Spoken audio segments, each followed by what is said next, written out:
Hello everyone and welcome to the first episode of our 100 Tags saga.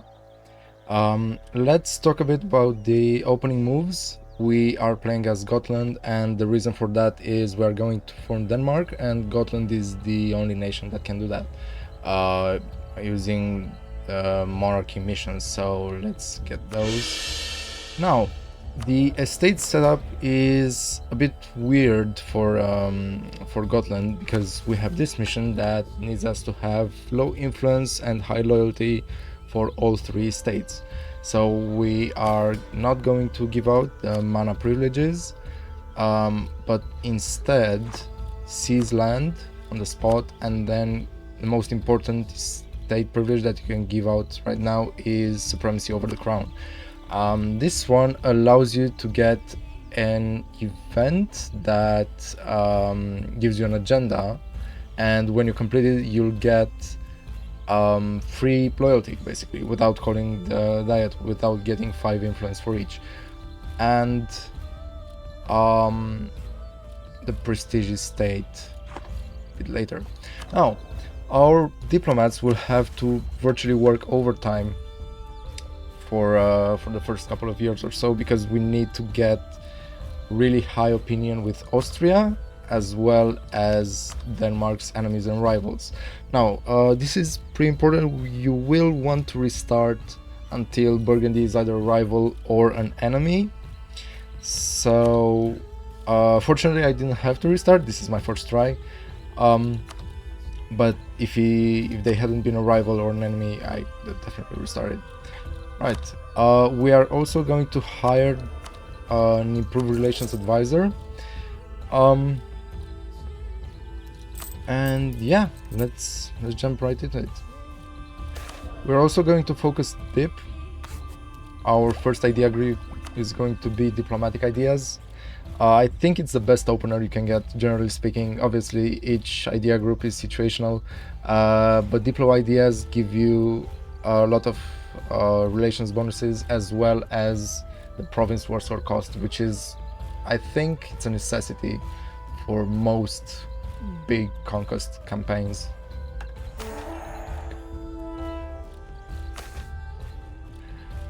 Now, this event gives us a ton of money and a lot of tax income for the next 20 years, and all we need to do is promise we'll give Schleswig and or Holstein away to Austria as soon as we get them, which is a really small price to pay. The strategy is, so if we're lucky, we'll get Denmark after they have integrated Holstein, so we get cores on them and we can just reconquer them. Afterwards, we are going to improve with Norway and Sweden, and then with the HRE electors, because we want to get the next emperorship. All right, that's amazing. We do not want any influence.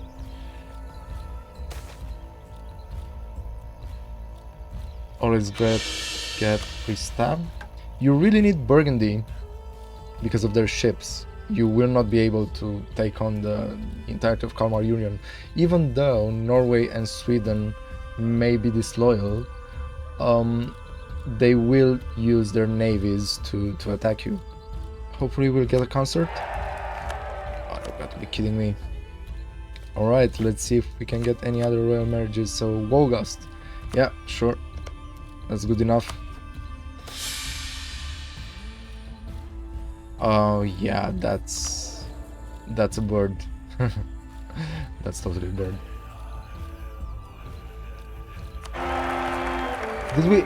Oh my god, we did get one. Okay, all right. Now at this point, if this were a normal Gotland run, you could get the pirate missions back, but we are going to stay on the monarchy path. We don't really need to join the trade league anymore. You can do it at first to protect yourself against Denmark, because I'm playing on normal difficulty, but on hard and very hard they will not really hesitate to to attack you. We'll want to ally some electors. Bohemia is great, and they will help us against Austria. Actually, we do need Bohemia later on. Okay, we won loyalty, that's amazing, and we also get some money. Yeah, pretty good. Yeah, but we are not going to develop it. I actually don't like developing for institutions if you play around Europe. So Northern Africa, Western Asia. Eastern Asia is a bit more problematic. You'll have to develop there. So anything Ming, Southeast Asia, Malaya. But playing around Europe, you can just ask for knowledge sharing. So I'm not a great fan of marketplaces. They don't really add any value. Although I guess, well, I mean, considering these bonuses, yeah, sure, why not? Yeah, this guy is not gonna make it to the throne. Mercantilism, yeah. So one of the tags that we are going to form by the time Age of Absolutism hits is the Lubeck, or should I say the Hanseatic League. Now they have a mission which requires you to have about 75 mercantilism, which is a lot, so we'll need to get there one way or another. We are already at 27, which is pretty high. They also get some from their missions, but whenever we can spend 25 dip for one mercantilism, we should definitely do it. Loses 10 influence, okay, let's go. Right, that's amazing. Denmark doesn't really have strong allies. That's amazing. Usually you'll see them ally the Teutonic Order, which is so annoying. They have this great project here which gives them 100% defensiveness in their capital. Okay, so now we're ready to go to war. Just to move my navy here, get a general, 2 siege pips. Yeah, I like that. Okay, they arrived, they have. Let's call in everyone. Restoration of Union. We just need to get Shelland. I guess it's pronounced, I don't know. Faceting in Siena. It's pretty early. Usually I see either Liège or the Ottomans get it, but by the way, I'm improving with Monster because there's a Danish mission with some German mercenary companies and their home provinces. Missionary strength, I don't really care. I don't care about missionary strength, but I do care about clergy loyalty. Why are they running around? Why is no one attaching? Why is no one sieging? I will get the Burgundian inheritance, so I really don't mind Burgundy getting as powerful as possible. We should probably start improving with electors. Who is most likely to vote for me? Bohemia, naturally. Trier, yeah? Trier should work, and they're allied to Bohemia. Okay, now we are done with this mission. They have defensiveness from the Great Project. That's unfortunate. How are you outside my colonial range? Oh yeah, by the way, we can give out the mana privileges. Do I want them to have anything else? I guess clerical education cannot hurt. What's this unrest? War exhaustion. What even is that? Okay, we won. We're gonna gain some stability, and now we should be able to PU them instantly.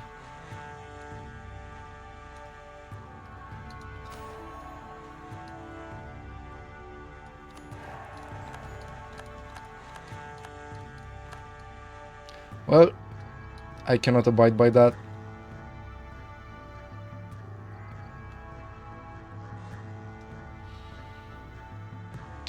It's crazy, right? The Burgundian inheritance doesn't usually happen that early.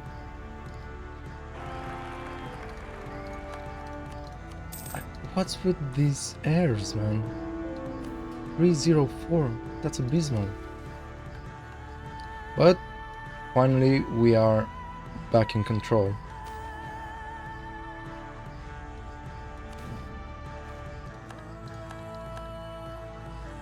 We are going to stick with good niche ideas.